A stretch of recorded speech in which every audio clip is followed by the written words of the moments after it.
never kill him, girl. I guess I cause her pussy too good. Breaking news, girl, your pussy too.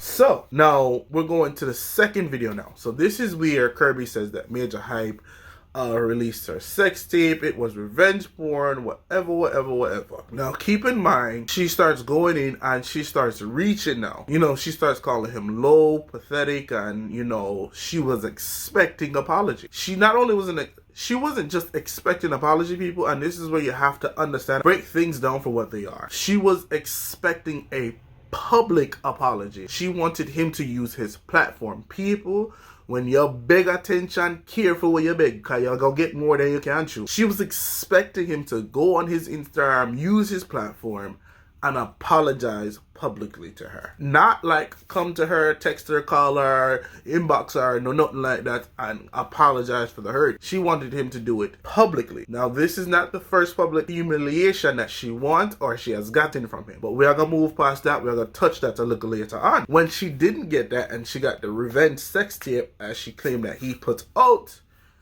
she was outraged, she was in an uproar, and then she started to call out that he cut himself in front of her, he faked a heart attack, and the same night that he got discharged, he rammed her car, like crashed into her car and pulled a gun on her. Now, people, again I say, how many times do you have to touch the stove before you realize that that shit gonna hurt you? If somebody crashed your car, where's the accident report? Where's the where's her proof? All know she has not given proof. We are all going based off of word of mouth. So she hasn't given any proof as yet. Was it like a bad crash? Was it a fender bender? Did you have to call insurance? Did the car get totaled? Did you have to change car?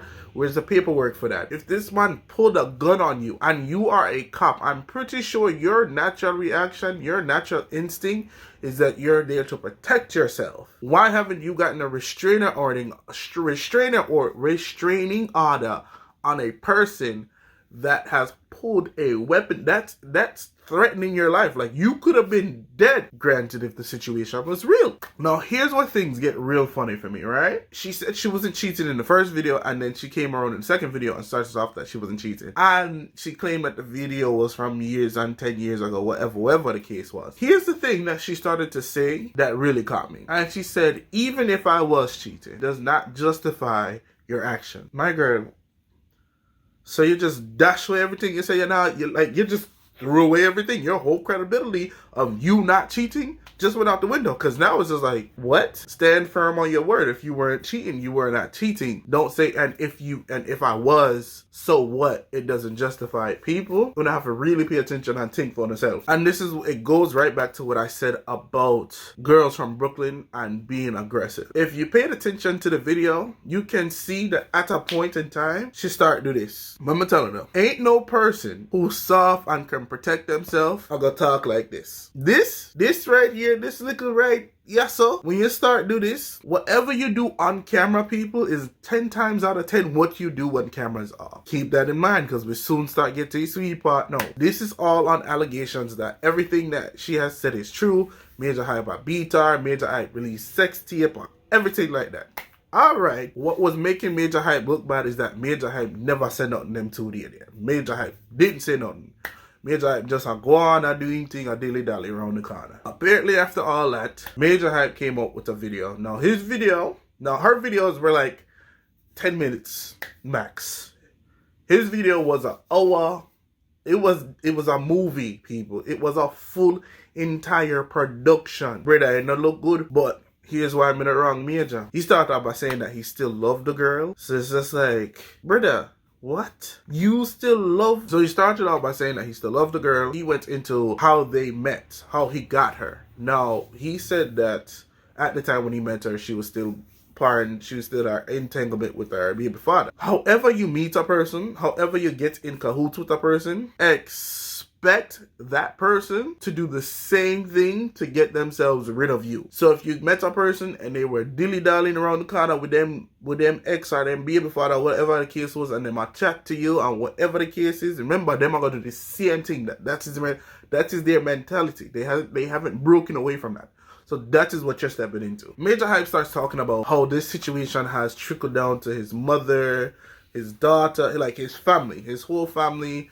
has just been receiving nothing but disgusting messages and everything. And people, this is the thing where you have to be careful where you put your business because you don't know who it will affect. So now it's wrong because now she's taken to social media and it's not something that she's not just tearing him down, but you tear down the family, and you don't know the level of criticism that certain people in somebody's family that can take. Somebody like his son or his mother, you don't know their mental capacity. So Majah Hype talks about a situation where last year he publicly went on social media and, you know, told some business that was personal between him and her about how she left his kids with the neighbor or whatever the case was about some fight them have. Now, people, this is where things get shaky. Majah Hype, you do this to yourself. You open the door for this fuckery. You open the door. The moment you took to social media, you put your personal life on social media, you open the door for this.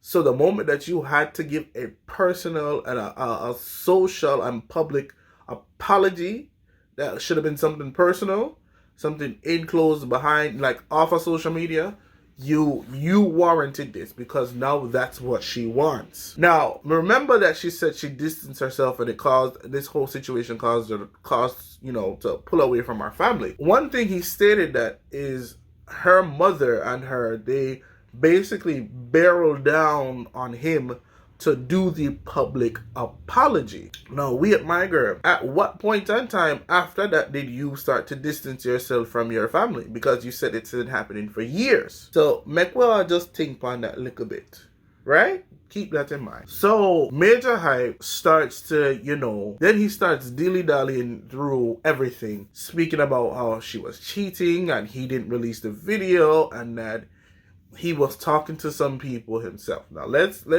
get to Majah. Let's clear up Majah before we start to completely dissect Kirby. Now Majah wasn't any better. Majah said he might chat to some girl and the most some girl ever do is suck off him wood. Brother, it's better you tell the full truth cause we feel like now say you beat the girl. Cause it's like you know she a cheat and you go back and go cheat again. It's like the two are wrong. This toxicity way Dana just no good. So him say he might chat to woman and the most him do is make a girl suck off him wood or whatever the case is. At that point in time, people, I just want you to really know I feel like Majah did it. I feel like Majah was putting his hands on her. But I don't feel like it was a domestic situation where he was overpowering her. Now, hear me out now why I say that. I don't condone violence against women. I don't. But there are certain situations where you just have to say, yo, two people will buck up with one another, you just mind their business and go your yard. So Majah then goes into a story about how they were out and Kirby came in the room with some knitted panties or whatever, and she was just trying to be affectionate, and he went above and beyond with his sentiments, saying that whatever she was doing she didn't need to because he was already at a level of bliss, like appreciation and love for her, that he just, it was just out of this world. Now, people, I've been in this situation myself. A lot of times expressing yourself can lead people to believe or feel like you're minimizing and diminishing the efforts because you're overlooking it. And what I need people to understand is that, ladies and gentlemen, when somebody says when they say they love you overall and you don't need anything, that means whatever you're doing, they appreciate to the fullest. You don't have to look for confirmation. You don't have to confide in them. And I get it. Some of us need that reassurance, but that is a mental traumatic thing that we have to deal with ourselves. Now, we are pushed past that little part there, and him say, yo, she get vexed, she go in her bathroom, and him have to go apologize to her, whatever the case is. And he dropped a gem that nobody paid attention to, and only few with common sense start to pay attention to. He said if anybody knew Kirby didn't like to just argue. Once Kirby arguments got to a certain point, she liked to fight. Me have couple, I'm a friend. A top scam, a grab card. What make you think we got side?